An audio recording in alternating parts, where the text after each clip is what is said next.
Hello and welcome back to Around the Block. Hope you're all doing well today and looking forward to the final episode of the first season we've had with RB Leipzig. Should we need them, we've got 4 games to get through today, but I don't think we're going to be needing all 4 of them. I will just say right at the start of today's episode as well, after today I'm going to take a short little break from uploading just for the rest of the week. Basically, when you upload every day for a long time, sometimes it's like, oh God, I think I need a bit of a break. And now's kind of one of those times. So I just think I need to take the rest of the week off from actually sort of, I say making videos. I'll be making videos, just not uploading them. But by the time we get around to Monday, there'll be loads of content like ready and raring to go, double upload days and things like that. So although the short term, no uploads for, the rest of this week, from Sunday, maybe Monday, we'll have double upload days for a few days in a row and things like that, which would be quite good fun. But with all of that being said, firstly, I'm going to take you through the fixtures since you guys were last here. And actually, it's been really decent. You guys were last here for, was it the 3-0 defeat? Well, I can't remember when you guys were last here. No, I think you guys were last here for the 3-0 win against Hertha Berlin and the 0-0 draw with Stuttgart. Straight after that, we took on Schalke and had a 2-0 victory. Fantastic stuff there. Simon Depatka and Alexander Murovsky scoring the goals in that one. Then we suffered a 3-0 defeat to Cologne. Cologne seemed to be a bit of a bogey team for us, at least in the second half of the season. 2 big defeats to them in the Cup and the League, although we did beat them 4-0 right at the start of the season. So maybe not quite the bogey team, but it wasn't a great performance from us at all. Really terrible. But since then, we have been in great form, scoring at 14 goals, only conceding 2. The first 2 of those goals that we scored came against Hanover with Adeyemi and an own goal for them quite late on in the game. But either way, 3 points on the board for us. We then had another 2-0 victory against Werder Bremen, this time Jezovic and Lucas Rogler on the board, before an emphatic 5-0 victory against Eintracht Frankfurt, who are in a bit of freefall right now. They were right on the edge of European places for a long time, but they've plummeted down the table recently, and actually there's quite a few odd things at the table we can talk about very shortly. But Adeyemi got 2. Thaddeus Igalo scored his first goals for months and months with his 2 goals against Frankfurt there before Harish Buncevic rounded off the goals there. And last time out, another 5 goals we did concede to, this time against Hoffenheim away from home. Adeyemi with 2, Ketsikis with 1, Thaddeus Igalo with 1, and Diogo rounding off the 5 goals. Today, should we need them, we've got 4 games coming up for you, but we might not need all of them. We do play Bayern Munich and Dortmund at first and second in the table, but also game potentially against Augsburg and Ingolstadt, who are in the bottom half of the table. And when I say we might not need to play all 4 games in today's episode, it's because whilst we've been in pretty decent form, winning quite a lot of games, only losing the 1 game to Cologne in there, other teams have been in a bit of bad form, to the point where with 4 games to go, we are 8 points clear of Bayer Leverkusen in 5th. If we beat Bayern Munich, we'll be guaranteed a Champions League place for next season. However, I can't really see us beating Bayern Munich, so I think we might have to use a few of the games today. But if we do beat Bayern Munich, fantastic stuff. Looking at the table, there are quite a few teams that are actually out of position as to where they were expected to be this season. And Bayer Leverkusen are one of those teams, predicted to come second this season, currently struggling in 5th place. And if they're not careful, they'll drop out of European places completely, so they need to keep winning their games. Obviously, we are up in 3rd position with a prediction of 9th at the start of the season, but I still think that's wrong. I still think our needy prediction should have been a bit higher than that, but at least we're proving that we should have been higher than that by coming 3rd right now as it stands. But teams like Borussia Mönchengladbach, they're down in 12th right now, predicted to come 4th this season, and even Schalke to an extent as well. They were predicted to come 3rd, they're now 8th in the table, so actually that suggests that Dortmund are overachieving. Their 5th prediction wise, but actually second in the table right now, so they're overachieving a little bit, and if we end up having a good result against Bayern Munich, they could actually go top of the table. So the table is a bit topsy-turvy a little bit to some extent, but it's obviously worked out in our favour, so that's quite handy for us. Heading into the first game against Bayern Munich, because we have scored 14 goals in the last 3 or 4 games, I feel like we have to sort of stick with this formation as it is right now. So a little bit risky because Bayern Munich are such a good team, but we're going to go for it. Andre Luis in goal with a back line of Harish Buncevic, Blažević, Diogo and Ferraro. Ferraro just come back from an injury and he's had a replacement. This replacement for him has been very good, got really good average ratings, but this is where I think the average rating just dictates the star rating of the player, because Ferraro is a better player than this Onur Gil guy who's our backup player. But the coaches are rating him as a 4-star current ability player, and they're rating Ferraro at 3.5 star. But if we actually go to compare with players, go to Juan Ferraro. Ferraro's the blue line. He's better in all areas apart from vision and attacking by 1 mark, which isn't really much at all. He's better in all areas. but somehow the scouts and coaches seem to think that this guy is now a lot better based on the stars because he's got a couple 7 ratings in a row. So I think as a person who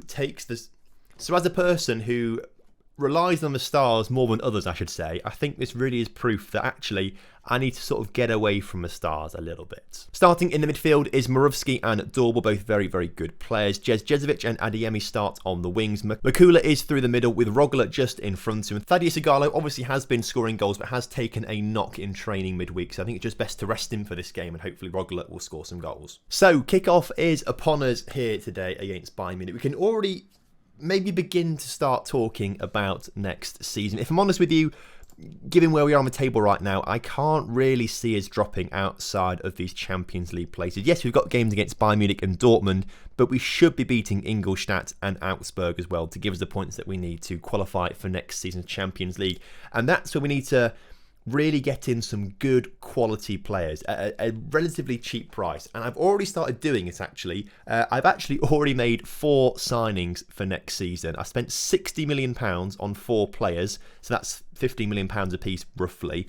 And they're all about 20-year-old wonder kids who, yes, it might not be the best bang for your buck right now. We might have to wait a couple of seasons for them to actually get pretty decent. But for the price we're paying for how good they look right now, I think we are getting some good deals. We've already got a striker through the door, 2 attacking midfielders, given that we don't really have any good attacking midfielders permanently with us right now. So we had to improve in that position, and also a centre midfielder. We do need to get some more cover at left back, and probably another midfielder in as well, or something like that, and definitely a right winger.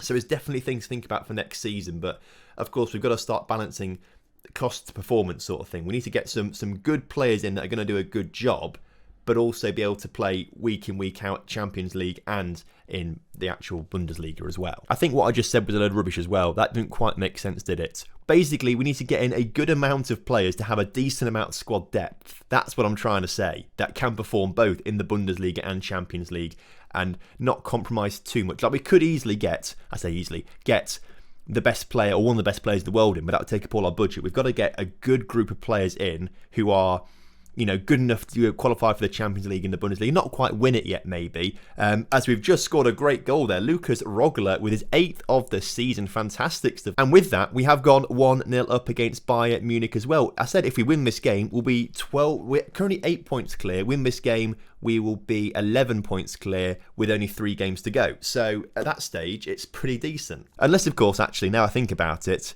if Leverkusen win their game, they'll still be 8 points behind us, won't they? With 3 games to go. So we won't actually be qualified. So actually, no, we do need another game after this one, unless, of course, Bayer Leverkusen do end up losing their next game, which I doubt they will do. They're a very good team. As Ferraro hits the post there, we are doing really, really well. With 10 minutes to go left in this game against Bayern Munich, I am really pleased with how we are performing right now.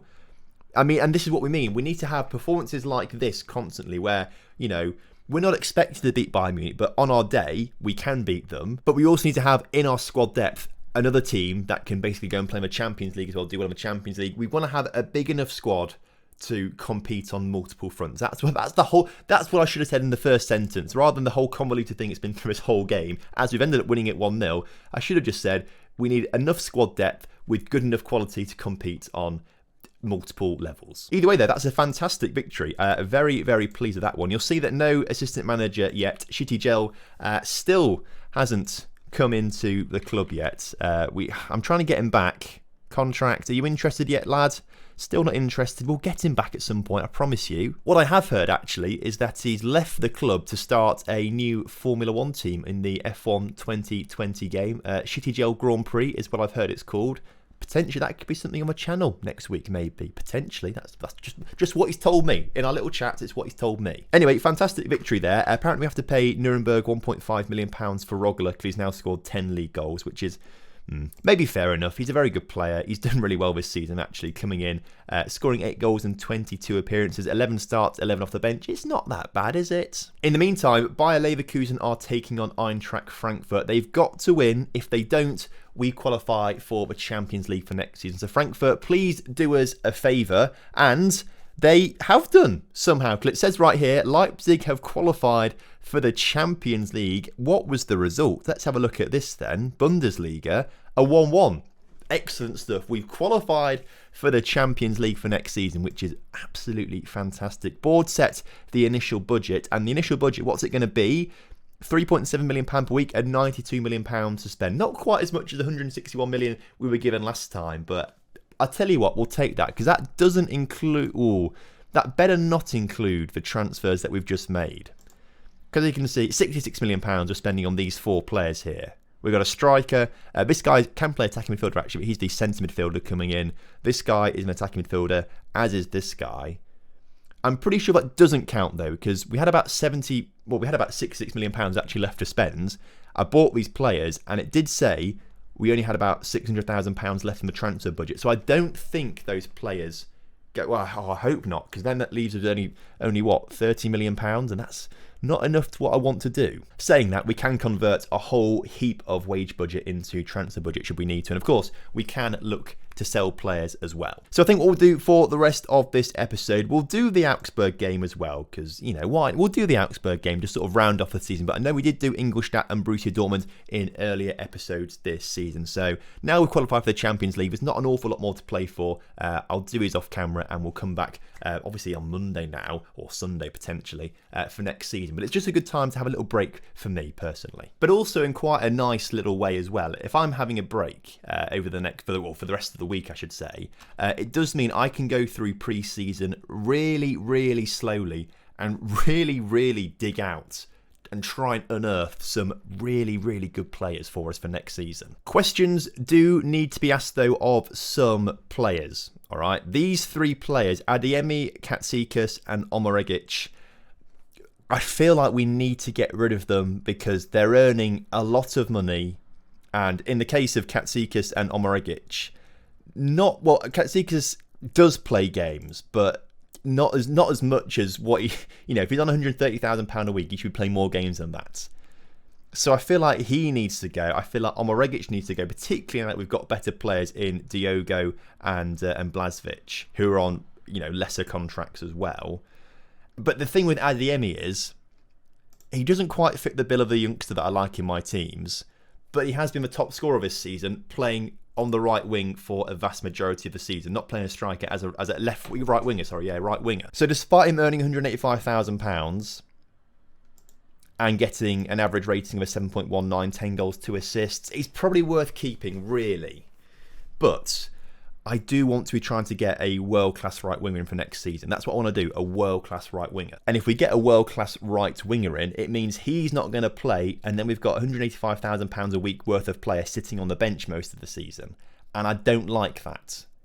So potentially Adeyemi will also be leaving the club as well if we sort it by potential very quickly. I imagine all these players will also be shipped off elsewhere too. Going to be a lot of change in this squad, a lot of change hopefully across the summer period, and that'd be quite fun to do and try and take it slowly, try and look for some really top quality players, I think. I'm already excited. I can literally devote 12 hours to just searching for a right winger. I mean, how perfect could that be? Hopefully as well, after this little break as well that I'm going to have for the rest of the week, content next week, like hopefully you'll see a bit of an increase in quality, just because I'll feel a lot more refreshed and not so rushed to make content for you. Should probably say as well, I will still be streaming on Thursday, and I imagine we'll be able to do a stream on Saturday as well in between final practice and qualifying for the Formula 1 this weekend. So do expect some live streams as well. Just the content on YouTube will go quiet for the rest of the week. So just one change needed to the side that beats Bayern Munich. Blažević has got a suspension, so we'll take him off for Dopatka to come on the pitch instead, and we'll just take him off the bench for someone else. But other than that, very happy with that team, so submit it and let's try and get a nice victory to round off the season. So then, kickoff is upon us, and I think I must say we've had a really, really good season. Now, obviously, we've achieved a Champions League place for next season, and this is going to be our first foray into the Champions League. We could have had it earlier on, actually. If we stayed at CSKA Moscow and didn't get sacked, we'd have been in the Champions League. Obviously, with Partizan, they got to the Champions League group stages this season because they had a really easy playoff round against Astana, and all they had to do was win that and they'd be in the Champions League. So if we'd stayed at Partizan, we could have been in the Champions League. Even Puskás Academy this season, they got to the Champions League group stages. They lost every single game, but Puskás Academy got to the Champions League group stage. So if we'd stayed there, arguably we could have got to the Champions League group stage before sooner than we have done, essentially, like actually competing in it. So, there's swings and roundabouts to it, but finally we're going to be in the Champions League next season. But I think the reason we've done so well in the league this season is down to the fact that we haven't had any European football to play at all. Like, we've not been in any European competition this season. Other rivals around us for that Champions League position or the other European positions, they have been playing European football, and they've had so many games coming. And this sort of links back to what I said earlier about having a team next season that can compete in Bundesliga, Champions League and the Cup on all three fronts and play really, really good and keep, swapping in, swapping out players constantly. And that's what we need to do for next season, so we don't end up slipping down the table next season, not getting European football, being back to square one, essentially. So we need to really grab this opportunity by both hands and do really, really well, I think. I am going to have to be ruthless, if selling one player to bring in two, maybe not quite as good in the moment players, but have a bit of potential, give it a couple seasons' time, we're better than that one individual player, I'll probably do it. Hence, like a Karim Adeyemi, maybe selling him to bring in two players, who aren't quite as good as him right now, but we're better a little bit down the line for us. And then we've got that versatility and we've got that bit of, what's the word I'm looking for? Depth in the squad. That's what I'm looking for. Once we've got that with those two players, we're going to be in a better position next season because we'll be able to compete on so many different fronts, which is really good. So I'm really excited for next season. A lot of change coming to the club, but I think it's going to be necessary for us as no team has been able to break the deadlock in this game, as there haven't been really many highlights at all. I think this guy might just be about to sent off. No, yellow card. Not sure what his highlights for. I can't say I've been watching it really. I've been talking to you guys instead. Really, is Dopatka with a free kick. Go on, lad. 40 yards out, top corner. Not quite. Looks like we're going to round off the season. Well, not quite rounding off the season. We've got 2 games to play off camera. But rounding off the season for you guys with a draw, stay in 3rd position. And I think we're going to stick there unless, of course, we start losing games in the final 2 games and Wolfsburg end up winning a few of them. But I'm pretty pleased with that. I'm pretty pleased as what a fantastic season it's been. So thank you ever so much for watching today's video. I hope you guys have enjoyed it. And of course, if you have done, do drop a like on the video for me and subscribe to the channel if you're new around here. Obviously, I'll see you in my live streams tomorrow and on Saturday. But here on YouTube, I'll see you on Sunday or Monday. So until then, have a fantastic rest of the week and I'll see you very, very soon. Have a good one. Goodbye.